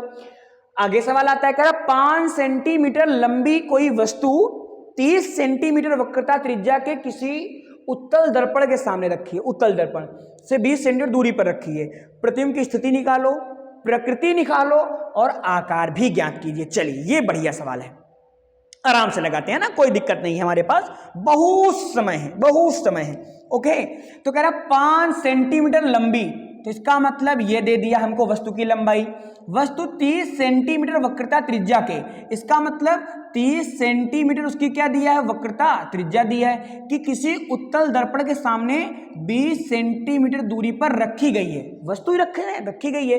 तो कह रहा प्रतिबिंब की स्थिति क्या होगी, मतलब कि स्थिति निकालना है, प्रकृति निकालना है, और उसका क्या निकालना है आकार निकालना है। तो स्टार्ट करते हैं अपनी इस प्यारी सी जर्नी को इस सवाल के लिए।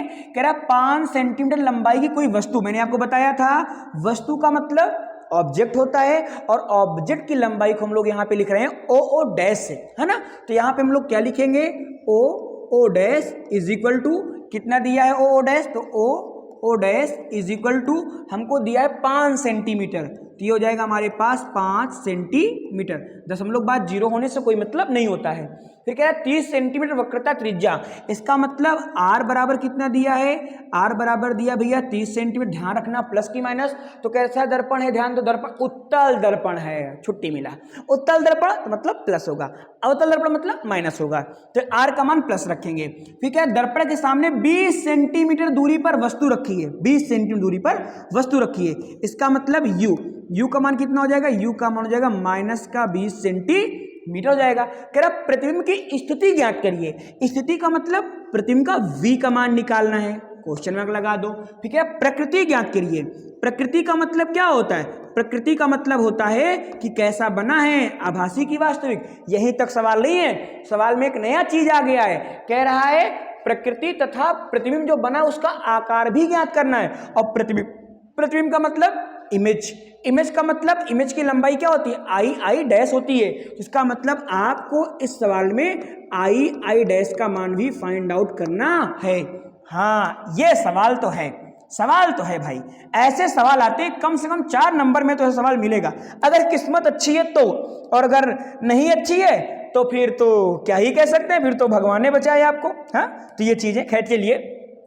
तो सबसे पहले देखो, हमको u दिया है, v पूछा है, बट हमको f नहीं दिया, तो इसलिए हम लोग यहां से इसका सॉल्यूशन कर रहे हैं। और सबसे पहले इसके सॉल्यूशन में हम लोग f निकालेंगे। तो हम लोग वही करेंगे, कहां से, फोकस f व r से, f व r में संबंध है ना। अब हम शॉर्ट में लिख देते हैं, हम लोग अब कई बार इसको यूज कर चुके हैं। तो f व r में क्या संबंध होता है सर? संबंध होता है f इज टू r/2। जो फोकस दूरी होती है वो वक्रता त्रिज्या की आधी होती है।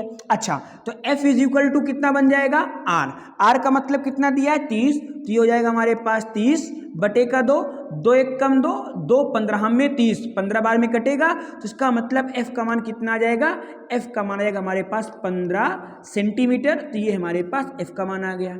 अच्छा, इतना आ गया। अब हम लोग क्या कर सकते हैं, अब हम लोग दर्पण सूत्र लगा सकते हैं, आराम से लगा देते हैं। तो यहाँ पे आप लिख लीजिएगा बहुत प्यार से, सॉरी इसको एक बार चेंज करना पड़ेगा। तो यहाँ हमारे पास क्या आएगा, यहाँ पे हमारे पास आएगा दर्पण सूत्र से। तो ये हो जाएगा दर्पण सूत्र से। क्या होता है दर्पण का सूत्र? दर्पण का सूत्र होता है भैया 1/f is equal to 1/v, और प्लस का क्या हो जाएगा 1/u हो जाएगा। ये दर्पण सूत्र होता है। सारी वैल्यू पुट करिए, आंसर अपने घर ले जाइए। 1/f, f का मतलब 15, तो ये प्लस का 15, यस, तो 1 प्लस का 15, 1/v, v का मतलब कितना है, v का मतलब ओहो निकालना है, तो ये हो जाएगा 1/v इज इक्वल टू, नहीं सॉरी प्लस लगेगा, प्लस आ गया 1/u, u का मतलब कितना -20, तो हो याद रखना ब्रैकेट में -20 रहेगा मुन्ना। हाँ, तो ये हो जाएगा हमारे पास 1/15 is equal to 1/v plus minus minus, तो यहाँ पे हो जाएगा माइनस का 1/20 हो जाएगा। माइनस वाला उठा के इधर घसीटेंगे, प्लस का हो जाएगा। तो हो जाएगा हमारे पास 1/15 माइनस के इधर आके प्लस का हो जाएगा 1/20, और बराबर का क्या बनेगा, बनेगा 1/v।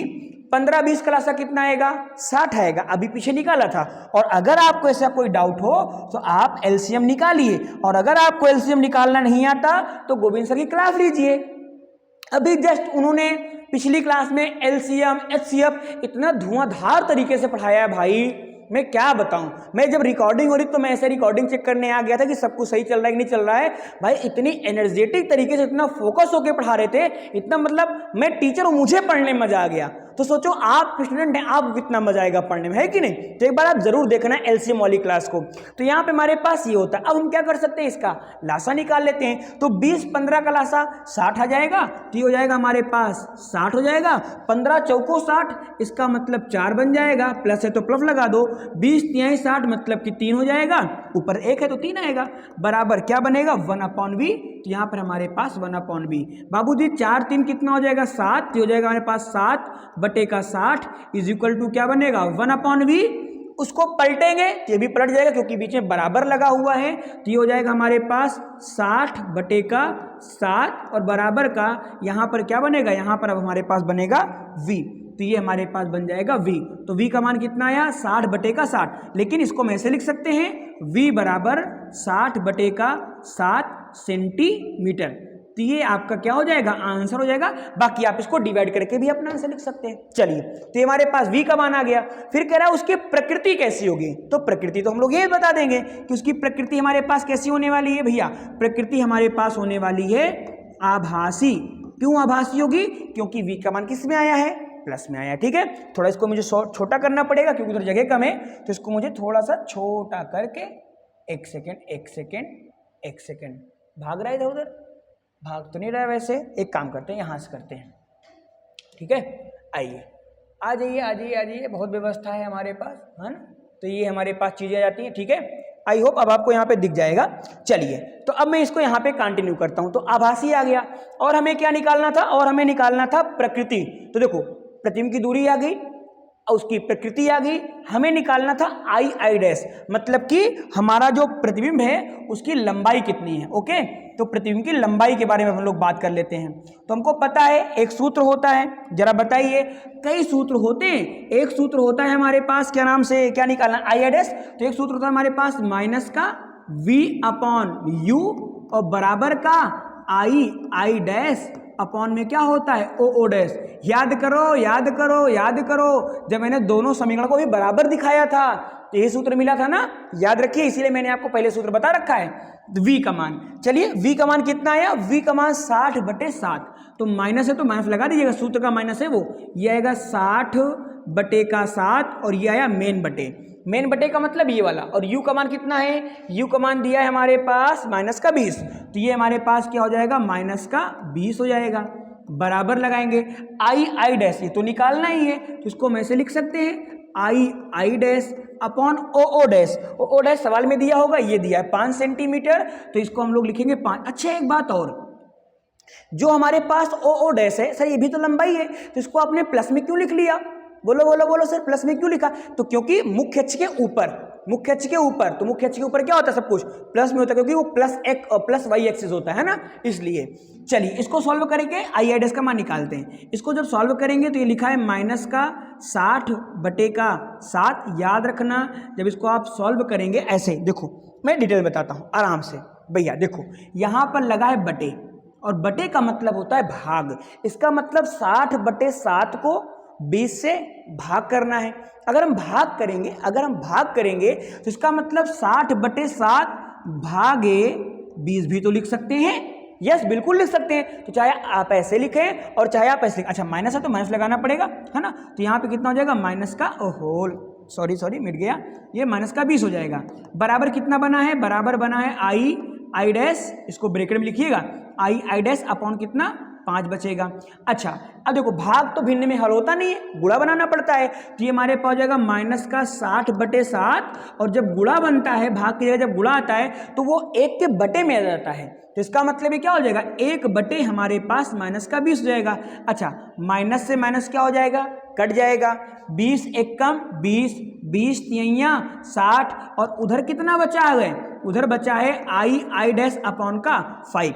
तो 3/7 बराबर आई डैश इतना बचा है। तो देखो ये हमारे पास कितना बन जाएगा, ये बन जाएगा 3, इधर इसका गुणा करेंगे तो 3 × 5 बटे कितना 7 बराबर कितना आई डैश। एक मिनट, पंक्ति आई 15 बटे में कितना 7, तो 7 दूनी 14, तो 15/7, तो 7 दूनी मतलब कि 2 दशमलव कुछ इसका आंसर आएगा। आप लोग निकाल लीजिएगा आई डैश, ये आपका यहाँ पे क्या हो जाएगा, आंसर हो जाएगा। ओके, तो ये आपका होमवर्क हो जाएगा, इतना तो कर ही सकते हैं आप लोग, ठीक है। चलिए आगे चलते हैं। आगे हमारे पास कह रहा है कि एक अवतल दर्पण की वक्रता त्रिज्या 40 सेंटीमीटर है, इसके सामने एक वस्तु 15 सेंटीमीटर दूरी पर रखी है। तो कह रहा है प्रतिबिंब की स्थिति बताइए तथा इसका किरण आरेख भी खींचना है। हाँ देखो इसमें भी कुछ नया मिला, तो इसको भी हम लोग सॉल्व करते हैं। तो कह रहा है एक अवतल दर्पण की वक्रता त्रिज्या 40 सेंटीमीटर, अवतल दर्पण है, वक्रता त्रिज्या 40 सेंटीमीटर है। बोले तो आर का मान कितना हो जाएगा, 40 सेंटीमीटर हो जाएगा, माइनस में होगा क्योंकि अवतल दर्पण है। तो अवतल दर्पण है, वक्रता त्रिज्या कितनी है, 40 है। इसके सामने एक वस्तु 15 सेंटीमीटर दूरी पर रखी है, वस्तु रखी है कहां पर, 15 पर। तो इसका मतलब u का मान कितना हो जाएगा हमारे पास, -15 सेंटीमीटर, क्योंकि u तो हमेशा माइनस होता है। तो प्रतिबिंब की स्थिति बताइए, इसका मतलब हमको निकालना है v का मान, लो भैया v का मान निकालना है। कह रहा है इसका किरण आरेख खींचो। बिल्कुल सिंपल सवाल है। तो किरण आरेख बच्चों को बहुत प्रॉब्लम होती है, तो बहुत आराम से इसको समझाएंगे, ठीक है। चलिए तो v का मान निकालना है और बाकी किरण आरेख खींचना है, मतलब रे डायग्राम बनाना है। तो सबसे पहले ये चीजें हैं, खैर ठीक है। इसको थोड़ा सा हम एक काम करते हैं, इसको हम लोग सिलेक्ट कर लें, आ जाएगा, नहीं आएगा, नहीं आएगा। तो इसको हम लोग क्या करते हैं, इधर से लिख दो, थोड़ा सा जाने दो, हम बाद में इसको छोटा कर लेंगे ना, ठीक है। तो यहाँ से हम इसको सॉल्व करते हैं, ठीक है। चलिए तो ये हमारे पास आता है यहाँ पे लाइन, और यहाँ पे इसका करते हैं सोल्यूशन।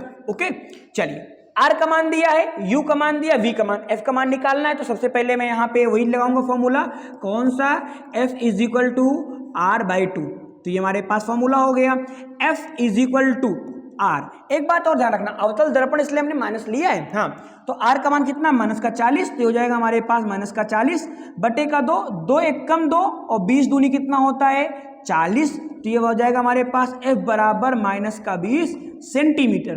तो एफ का मान कितना आ जाएगा, माइनस का 20 सेंटीमीटर आ जाएगा। अच्छा, फिर हम लोग क्या करने वाले हैं, एफ का मान आ गया हमारे पास, अब एफ का मान आ गया, यू का मान दिया है, वी का मान निकालना है, बिल्कुल सिंपल। तो अगले लाइन में हम लोग क्या कर सकते हैं, यहां से अगले स्टेप में हम लोग लगाएंगे दर्पण सूत्र। तो ये हमारे पास आ जाएगा दर्पण सूत्र से, है ना। तो दर्पण सूत्र से प्रयास करते हैं, क्या होता है दर्पण सूत्र, आप सबको पता है कि दर्पण सूत्र का मतलब होता है 1/f is equal to 1/v और प्लस में क्या होता है हमारे पास 1/u होता है, ये दर्पण सूत्र है।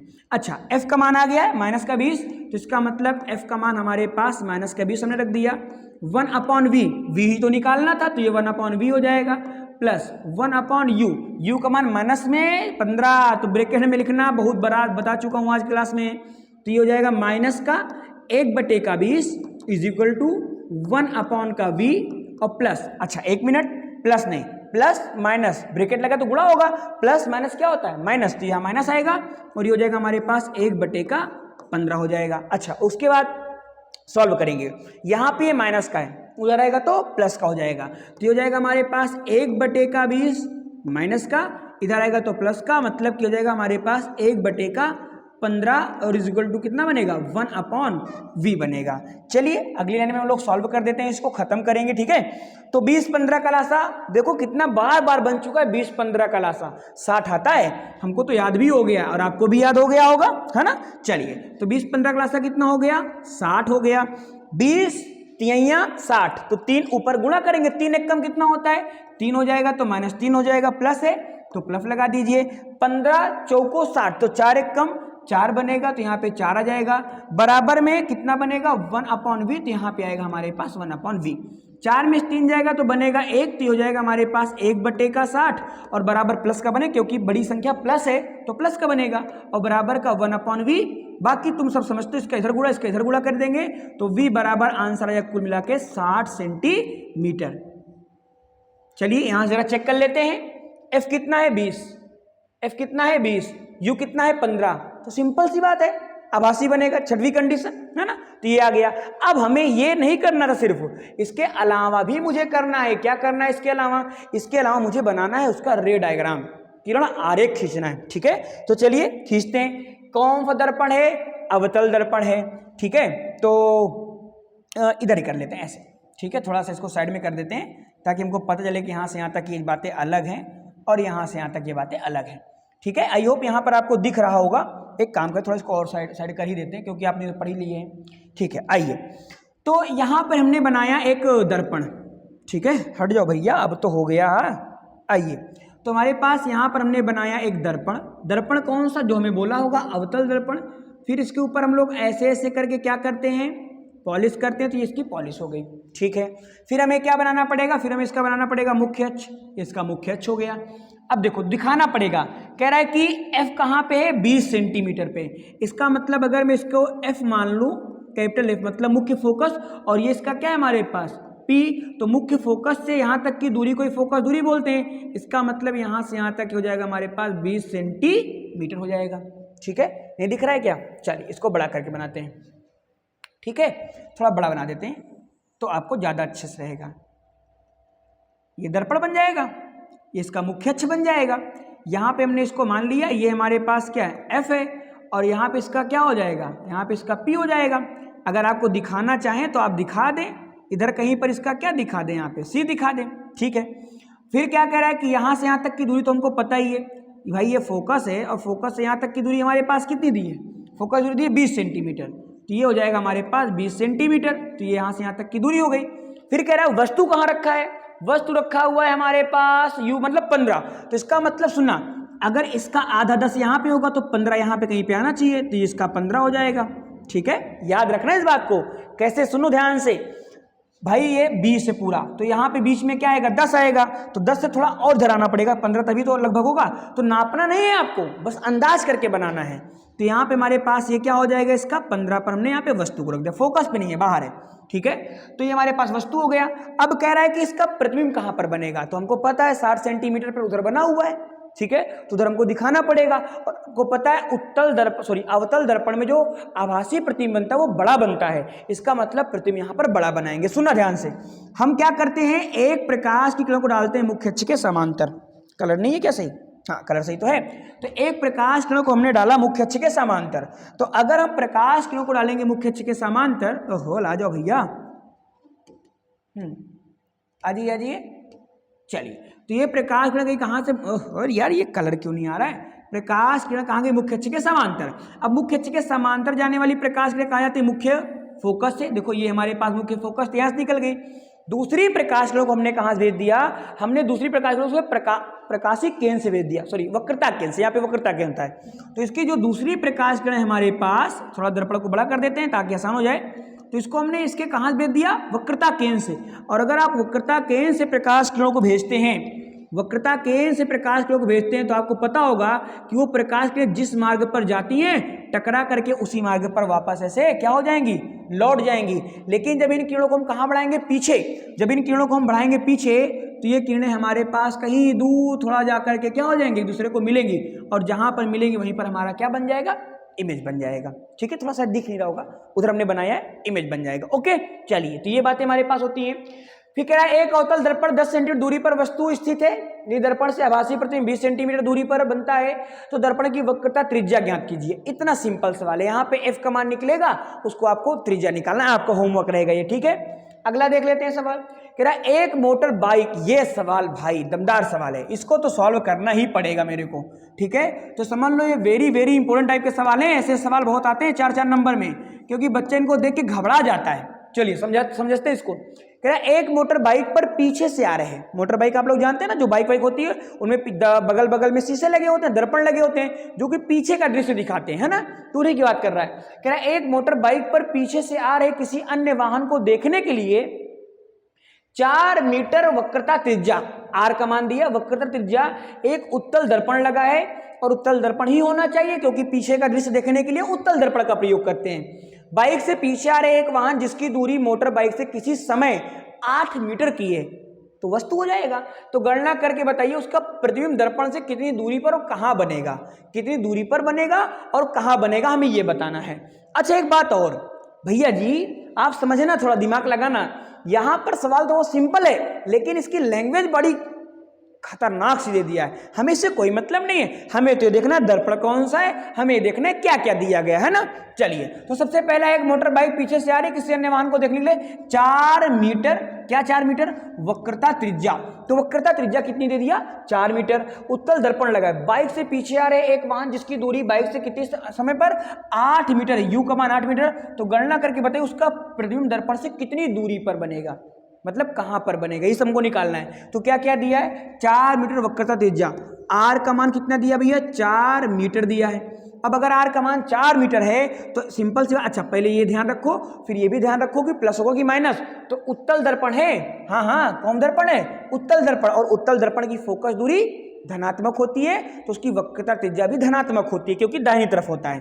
तो आर का मान अगर 4 होगा तो एफ का मान तो 2 आ जाएगा, ये तो अब आपको मैं नहीं बताऊंगा। एफ बराबर r/2 से भैया कितनी बार बताऊं, तो कह रहा है किसी समय 8 मीटर पर वस्तु होती है, कोई बाइक होती है, इसका मतलब u का मान कितना है हमारे पास, 8 मीटर हो गया। r का मान दिया, f का मान दिया, u का मान दिया, कह रहा है v क्या होगा, तो हमें v निकालना है। चलिए इसको हम लोग सॉल्व करते हैं, कोई घबराने वाली बात नहीं है, ठीक है। चलिए तो हम यहाँ पे लगाएंगे, सबसे पहले देखो f का मान, u का मान, अच्छा u में माइनस आएगा क्योंकि u हमेशा माइनस होता है ना। सॉल्व करते हैं, तो सबसे पहले हम यहाँ पे लिख देते हैं सॉल्यूशन, मैं यहाँ से कर रहा हूँ, और मैं यहाँ पे लगाऊंगा सबसे पहले दर्पण सूत्र ही लगाऊंगा। चलिए तो दर्पण सूत्र से लगा देते हैं। क्या होता है दर्पण सूत्र, दर्पण सूत्र होता है भैया 1/f is equal to 1/v और प्लस 1/u होता है। ये हमारे पास दर्पण सूत्र लग गया। अब जो जो दिया गया है उसको आप रखिए और सॉल्व कर दीजिए। f का मान कितना है 2, तो यहाँ पे आएगा 1/2 बराबर 1/v, यही तो पूछा है, उसको छेड़ना ही नहीं है। वन अपॉन वी, प्लस है तो प्लस लगा दीजिए, वन अपॉन यू का मान माइनस में हमेशा होगा, तो ये हो जाएगा माइनस का 8 रख दिया, प्लस माइनस, माइनस बहुत बार कर चुका हूँ आज की इस क्लास में, बहुत लंबी क्लास में, वन अपॉन वी, ये प्लस ये माइनस, तो माइनस का कितना हो जाएगा 1/8 हो जाएगा। अच्छा, माइनस को इधर भेजेंगे तो क्या हो जाएगा, प्लस हो जाएगा। तो बार बार फंक्शन पे क्लिक हो जाता है। चलिए, तो इसको हम लोग ऐसे कर लेते हैं, फिर अगले पार्ट में माइनस वाले को इधर भेजेंगे तो क्या हो जाएगा, प्लस हो जाएगा। तो यहाँ पे हमारे पास बनेगा 1/2, माइनस के इधर आएगा तो प्लस का हो जाएगा, प्लस का क्या बन जाएगा 1/8 बन जाएगा, इज इक्वल टू यहाँ पर हमारे पास बनेगा 1/v। एलसीएम निकालेंगे कितना आएगा, 8 ही तो आएगा, तो एलसीएम हो जाएगा 8, तो 2 चौको 8, 8 एक कम 8 हो जाएगा, ठीक है। और उसके बाद एक एक कम 1 बचेगा, फिर यहाँ पर कितना बचेगा 1/v, 4 एक कितना बनेगा 5 बचेगा, तो इसका मतलब यहाँ पे हमारे पास क्या हो जाएगा 5/8 इज इक्वल टू 1/v।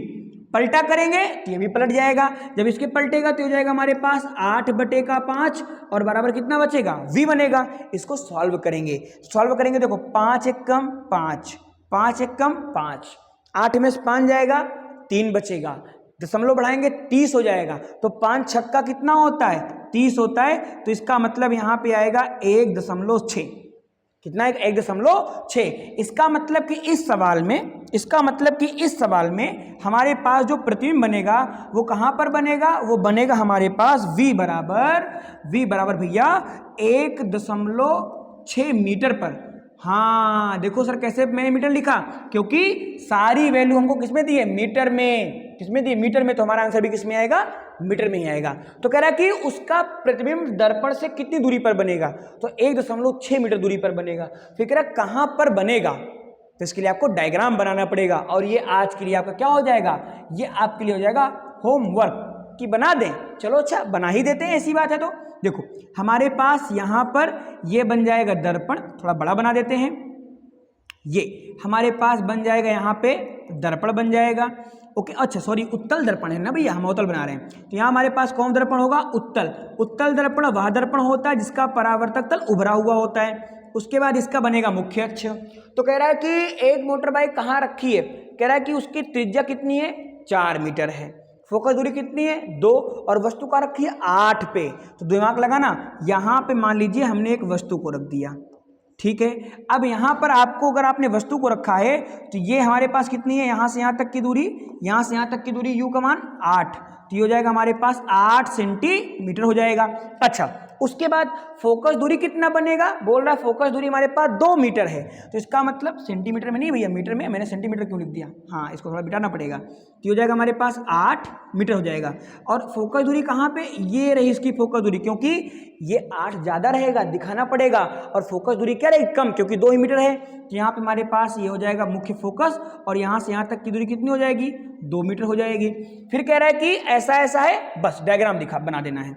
अब देखिए अगर ये 2 है, 2 दूनी 4, जिसका मतलब यहाँ पे इसका क्या होगा सी होगा। और आपको पता होगा एक प्रकाश को हम लोग भेजते हैं मुख्य अक्ष के समांतर, जो कि परावर्तन के पश्चात कहाँ जाती है, मुख्य फोकस से जाती हुई प्रतीत होती है। तो ये जो हमारे पास प्रकाश किरण है ये ऐसे ऐसे ऐसे ऐसे जाएगी, ठीक है। दूसरी प्रकाश किरण को हम कहाँ से भेजेंगे, दूसरी प्रकाश किरण को हम लोग भेजेंगे सी से। जब आप दूसरी प्रकाश किरण को आप सी से भेजोगे तो वहाँ तो दर्पण का चिरुआ वह पार तो जा ना पाई, तो टकरा के वापस हो जाएगी, तो क्या हो जाएगा ये ऐसे ऐसे जाएगा और यहाँ पे सी से जाएगा।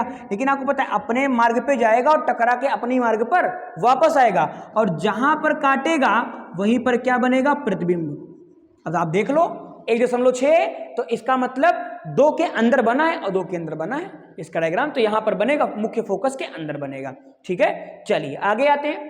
कह रहा है कि किसी ऑटोमोबाइल से पीछे का दृश्य देखने के लिए उपयोग होने वाले उत्तल दर्पण की वक्रता त्रिज्या 6 मीटर है। यदि एक बस इस दर्पण से 10 मीटर की दूरी पर स्थित है तो प्रतिबिंब की स्थिति प्रकृति आकार सब बताना। भैया नहीं बताएंगे इसको, ये आपको सॉल्व करना है, बहुत सवाल बता चुके हैं ऐसे, ये आपका HW है। ओके आगे चलते हैं। आगे हमारे पास एक अवतल दर्पण की फोकस दूरी 5 सेंटीमीटर है, इसके सामने 10 सेंटीमीटर दूरी पर कोई वस्तु रखी है, प्रतिबिंब कहां पर बनेगा, क्या यह वास्तविक। भैया बहुत सवाल लगवाए आज क्लास में, अब लगवाने कोई मतलब नहीं, तो ये भी आपका क्या हो जाएगा, HW हो जाएगा। अच्छा एक बात और, जो मैं HW दे रहा हूं, अगर आप इस HW को सॉल्व करके अगर आप प्रॉपर एक पार्टिकुलर आंसर सही ला लेते हैं, तो इसका मतलब आप समझिएगा कि आपको ये टॉपिक क्लियर हो चुका है। ओके, तो इसको आपको इसीलिए मैं HW, इसलिए मैंने इतने सारे सवाल ऐड किए थे कि कुछ मैं बताऊंगा और कुछ आपको होमवर्क में दूंगा। ठीक है, आगे आ जाते हैं। आगे हमारे पास आएगा, कह रहा 20 सेंटीमीटर फोकस दूरी के अवतल दर्पण के सामने 30 सेंटीमीटर दूरी पर वस्तु रखी है, प्रतिबिंब कहां पर बनेगा। V निकालना है, F दिया, U दिया, 1/F = 1/V + 1/U। आंसर आपके घर पे आ जाएगा। अगला स्लाइड में कह रहा है हमारे पास एक उत्तल दर्पण के सामने 40 सेंटीमीटर दूरी पर बिंदु प्रकाश स्रोत रखा है। याद रखना, यहां पे एक नया शब्द आ गया, बिंदु प्रकाश स्रोत रखा है, और बिंदु प्रकाश स्रोत का मतलब होता है वस्तु। अरे जहां से प्रकाश आ रहा है, और प्रकाश कहां से आता है, किसी स्रोत से ही तो आता है, तो कोई वस्तु ही तो होगा। तो ये हो गया। ठीक है, दर्पण की फोकस दूरी F का मान दिया है, प्रतिबिंब की स्थिति ज्ञात करिए और आरेख भी बनाइए। 2 मैंने डायग्राम बनाया है, अब आपको ये तो बनाना ही चाहिए। ओके, आगे आते हैं। आगे हमारे पास क्या है, एक अवतल दर्पण की वक्रता त्रिज्या 20 सेंटीमीटर है। जो सवाल है ये आपका HW है, याद रखिएगा, है ना। इसको आपको सॉल्व करके कमेंट में आपको आंसर करना है, ताकि जब आप लोग कमेंट करेंगे आंसर तो उसमें आपको क्लियर हो जाएगा कितना किसका आंसर है। सब लोग अपना अपना मिला लीजिएगा, बाकी जैसा होगा मैं भी पिन कर दूंगा आंसर। तो प्रतिबिंब की स्थिति ज्ञात कीजिए, और जिसका आंसर सारे सही होंगे मैं उनको पिन कर दूंगा, सबसे ऊपर उनका कमेंट आएगा। ठीक है, चलिए, कह रहा है एक अवतल दर्पण की वक्रता त्रिज्या R 20 सेंटीमीटर दिया है, कोई वस्तु अवतल दर्पण से 15 सेंटीमीटर दूरी पर रखी है, दर्पण से वस्तु की प्रतिबिंब की दूरी ज्ञात करो। भैया बार बार अब सवाल रिपीट हो रहे हैं, इसका मतलब आपको समझ में आ रहा है, अब नया सवाल बन ही नहीं सकता, नया सवाल बन ही नहीं सकता। जितना मैंने अभी आपको यहाँ पे कराए हैं, जितने टाइप के सवाल, उसके बाहर का कुछ नहीं हो सकता अब। अरे क्या दोगे यार, जो आपका सिलेबस वही दोगे ना, और सिलेबस से हमने हैवी सवाल लगा रखे हैं। ठीक है, तो घबराने की जरूरत नहीं, बस आपको इन्हीं सवालों को लगाना है। ठीक है, आगे आते हैं, और आगे आने पर हमने देखा एक सवाल और छोटा सा है, कह रहा है एक अवतल दर्पण की वक्रता त्रिज्या 20 सेंटीमीटर है, कोई वस्तु दर्पण से 15 सेंटीमीटर दूरी पर रखी है, तो प्रतिबिंब की ज्ञात कीजिए। अरे भैया कितनी बार लगाओगे सवाल, है ना, सारे सवाल आपको HW में लगाने, ये सवाल वो सवाल सारे सवाल। ठीक है, तो आज की ये क्लास मेरे प्यारे भाइयों एवं मेरी प्यारे बहनें यहीं पर होती है समाप्त। हम आपसे मिलेंगे एक नई क्लास में। अगर आपको क्लास अच्छी लगे तो इसको जो करना है पता ही है, शेयर वगैरह कर दीजिए, कमेंट वमेंट करिएगा। दूसरी चीज जो सबसे मेन इंपॉर्टेंट बात है, आपको जो मैंने सवाल दिए हैं उसको आपको सॉल्व करना है, और कमेंट करिएगा। पहले का ये मैंने सारे आंसर क्वेश्चन नंबर डाले रखे हैं, कमेंट करिएगा, जिसके सारे आंसर सही होंगे उसके कमेंट को मैं पिन कर दूंगा। ओके, बाकी अगली जो भी क्लास आएगी, हाँ अगर आपको आवर्धन पर प्रॉब्लम होती है, माइनस में प्लस में कैसे क्या, तो आप कमेंट करिएगा। और जो भी आपको प्रॉब्लम हो फिजिक्स में, आप हमारी क्लास में कमेंट करिए।